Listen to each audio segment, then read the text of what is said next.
Good morning, good afternoon, good evening, good night. Hello everybody, we're here with another TWID, This Week in Destiny. It is September 14th, 2023, and we've got ourselves some spicy, interesting stuff here on this TWID. I'm gonna read through some of this stuff here a little quickly. We're not gonna be touching on everything that's going on here because we're just gonna kind of hit the points that are most notable. Starting off here, legendary shards are going bye-bye. That's right, legendary shards will not be a currency anymore come season 23. So we're gonna read through this little bit here, and then we're going to jump over to a little bit of a different format to kind of expedite the process here. So be honest with us, Guardians, how many legendary shards do you have?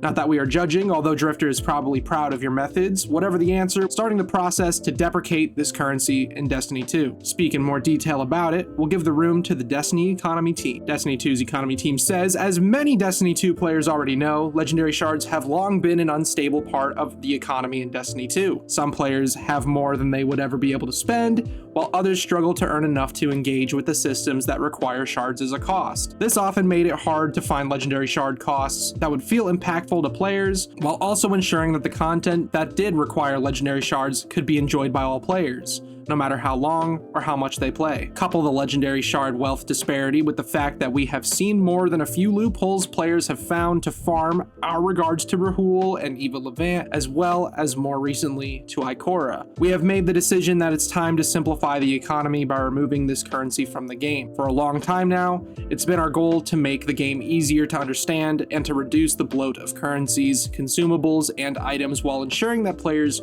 feel like their time is valued for how long they've spent playing the many activities across the game. Sometimes we get this right, sometimes we don't. We always learn. As much as we know how bad it feels to have currencies that you have amassed over a long period of time wiped away, please know that we don't make the decision to remove them lightly. We truly believe their removal is in the best interest of both the game and the players.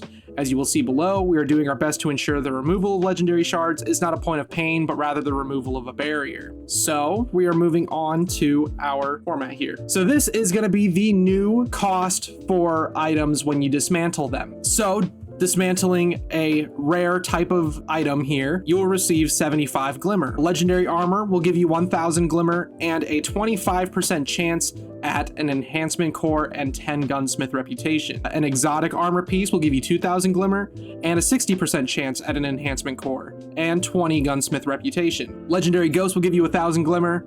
Exotic ghost will give you 1500 glimmer. Legendary weapons will give you 1000 glimmer and a 25% chance at an enhancement core and 10 gunsmith reputation. An exotic weapon will give you 2000 glimmer and a 60% chance at an enhancement core and 20 gunsmith reputation. So in terms of the rarity between armor and weapons, you're going to be receiving the same rewards all throughout there. Next, we have the new costs for ritual weapons, legacy weapons, ironbanner weapons. Pretty much focusing costs are changing here with the removal of legendary shards. So new ritual weapons will cost 1 engram and 0 glimmer. Standard ritual pool weapons will cost 3 engrams and 5000 glimmer. Standard ritual pool armor will cost 3 engrams, 5000 glimmer. Legacy weapons, 5 engrams, 15,000 glimmer. Legacy armor, 5 engrams, 15,000 glimmer.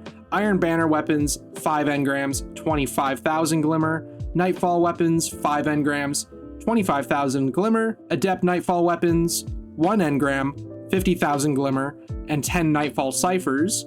Trials weapons will cost 5 engrams, 25,000 glimmer. Adept trials weapons is 1 engram, 50,000 glimmer, and a flawless trials passage. The 7-win passage, that is. Up next, we had some information on the crotasend contest mode stats, kind of detailing what Guardians went through. 500,000 entered, and only 37,000 completed it. That's a crazy stat to think about. Next, we have some information on the essences of the Oversoul, how the drop rates previously were relatively frowned upon, given that they were dropping very slowly, and the speed at which that they were going to be coming out in the future was not quick enough to complete the quest without having to grind for days and days and days to get it done. People really didn't like that, so they're doing some changes to that here. We're going to read through this. Improving drops for essences. Essences of the Oversoul are needed to complete the Necrochasm quest and its catalyst. We have heard your feedback regarding their drop rates, and we are making some improvements when update 7.2.0.4 Bars arrives on September 19th. For starters, your first full clear of crotasend each week will now provide 2 guaranteed essences of the Oversoul, the guaranteed weekly drop from defeating crota, and an additional guaranteed drop for beating each encounter in order from start to finish. Then every time you do a full clear, you'll still earn that additional guaranteed essence, so there's now a way to farm them. We are also increasing the drop rate of random essences of the Oversoul for repeated clears of each encounter, so you can earn even more per try. Finally, we are adding a chance to strike it lucky and earn all of the essence necessary to complete both the Necrochasm quest and the Catalyst when taking crota down during a full run. Just like getting the exotic to drop in previous raids, you can now get the whole deal if fortune smiles, which is an interesting change here, I think, because one of the big incentives to completing contest mode and challenge mode was getting Necrochasm completed without having to do the quest or anything like that. But now they've added that same sort of benefit to just doing a full raid clear, which, unfortunate for y'all who went and tried to grind the contest mode to get the Necrochasm. I guess you got a week or so, maybe 2 weeks worth of using it before anybody else, but here we are. So overall, essences of the Oversoul are going to get a huge buff in terms of their drop rate and the possibility of earning the Necrochasm and its Catalyst completely outright. The weekly challenges for crota are showing up. So this is going to be adding a new layer of challenge to crota for anybody who's looking for a bit more difficulty. So let's give this here a read. A new challenge approaches. Now that your victory over the Hive Prince is totally clear, why not challenge yourselves one more time? The first crotasend weekly challenge will be available along with the master difficulty starting September 19th. That's next Tuesday after reset. This weekly challenge will rotate every week and ask you to complete a hidden objective each time to earn a second reward when you finish a given encounter. If you are looking for more essences to either unlock Necrochasm or its exotic catalyst, or if you just want a chance for more deep sight drops, this is a good way to improve your chances. Then you also have Master Difficulty, which offers not only a higher challenge for players, but also a different kind of reward. Each week, the armor drops you get will have a particular stat focus. But if you also complete the weekly challenge on Master, you'll get an Adept weapon with 2 perks on each column. As we implemented with the Root of Nightmare's Adept weapons, the weapons you get in Crotasend will also allow you to enhance their perks. The Adept weapon you get is random, but drops work on a knockout system. You will get a new one with every challenge you complete every week until you have unlocked them all. So what I'm seeing here is that, say 1 week, a piece of armor is going to have a resilience focus, while another piece the next week is going to have recovery, and then the next week is strength, the next week is intellect. So it's going to have a kind of a rotator in terms of what the stat focus is for those pieces of armor. So that's going to be the new challenges added to Crota to add a little bit more difficulty, but also comes with some pretty nice rewards in terms of adept weapons and being able to enhance the perks on those. So here we have the new game mode Tribute that is being added to Ironbanner next season. This is a supremacy-based mode where players will be able to deposit crests at tribute stations to earn more points for their team. Banking many crests at once can trigger a hunt phase, which activates a special tribute station and increases the value of all crests deposited for 1 minute of gloriously chaotic gameplay. Take care, as other guardians won't be the only things guarding these high value tribute stations. Kaido will be watching guardians, so let's show her what you're made of. Additionally, they're bringing back the Dreaming City map Citadel as a part of their ongoing spawn quality efforts. A number of maps have also had their spawn locations tuned in Season 23, including Altar of Flames, Cauldron, Anomaly, and Dead Cliffs. Lastly, we are also adding strand-related Crucible medals in Season 23. Next, we have something I think a lot of people are really looking forward to seeing here is the sandbox changes, nerfs, buffs, all that coming to your weapons and your armor and mods and what have you. So let's just give this a straight through read here. Long live the sandbox. There are several other updates for weapons and armor that we'd like to shine an early light on, some coming sooner than others. Coming later in Season 22, Antaeus wards.